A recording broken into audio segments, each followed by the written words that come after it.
Good evening, everybody.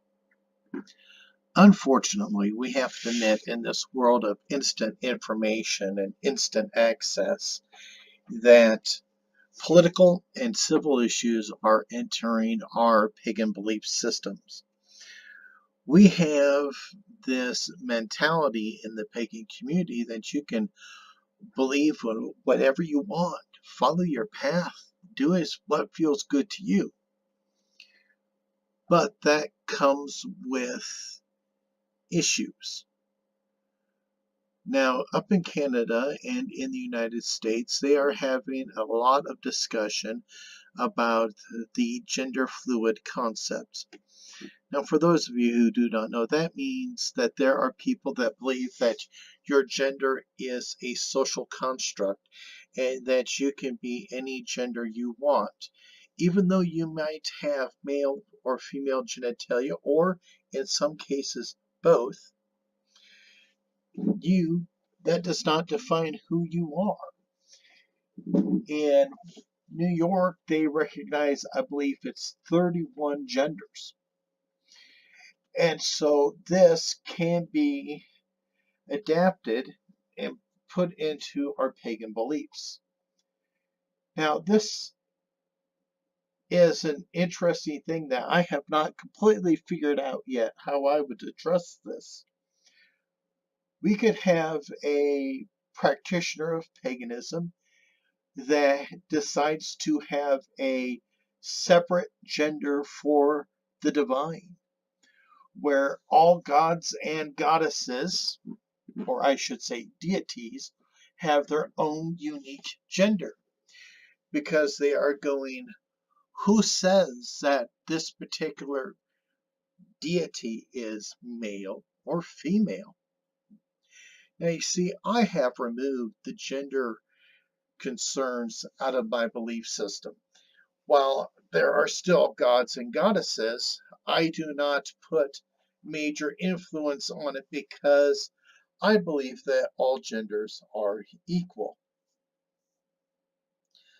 But the problem that I see and kind of wondering about is what happens when somebody who is a gender fluidity supporter decides that certain deities are no longer the gender that we have conceived them to be. Now, I'm going to use what Marvel has done with Thor as an example. So what happens when a majority of us view Thor as a male god of thunder, and all of a sudden there are pagans out there that are saying, no, Thor is now female?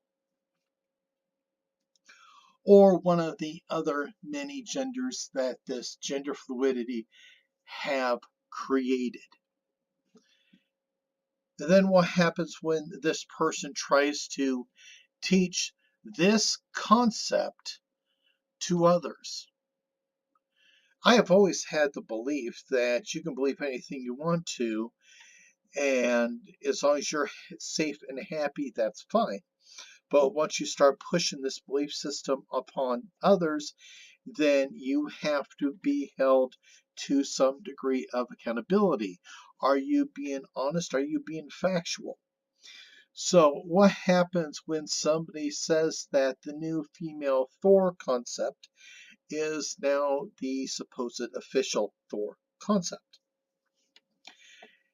And since that would be put in direct opposition to most of the people that follow the North's beliefs, how are they going to handle it? How are you going to handle it? Are you going to give validity to somebody that says that, oh, let's pick another god or goddess here? Let's go with Kronos, is a gender neutral or a hermaphrodite. What happens if somebody says that Zeus is now neuter? What happens if somebody says that Hera is now male? You know, we have a lot of issues in paganism about gender roles. because of a lot of the feminist vibes have been put into paganism, because there are people that follow the Gaia hypothesis or the Gaia tradition.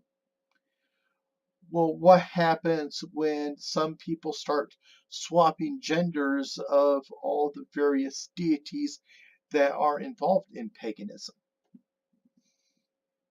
Now, isn't that an interesting thing to conceive?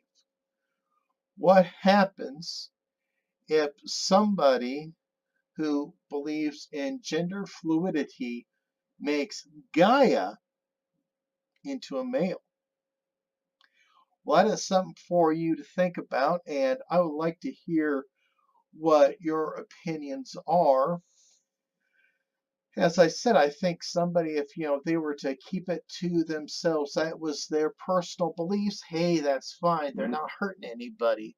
But if they're going to go out there and try to promote the concept that a particular deity that is, very well established as a particular gender is saying that that deity is some other gender, a gender that we do not understand, because like the transgenders, they have the they, and so many others. What happens if it becomes some other gender? And wouldn't that mess up the Greek concept of how, the elements and different forces have either a male or female aspect? When all of a sudden, well, that has a male, female, they aspect. And so gender fluidity would then also start interfering with witchcraft and magic, because when you're trying to have a lord and a lady, oh, in Wicca, what happens if they go, well, you need a lady and a they, a lady and a they? Maybe they decide they want two gender neutrals where they are both neuter. How are we going to handle this and try to work with people that have this mentality? So that is enough for you to think of right now. So everybody take care. Be at peace.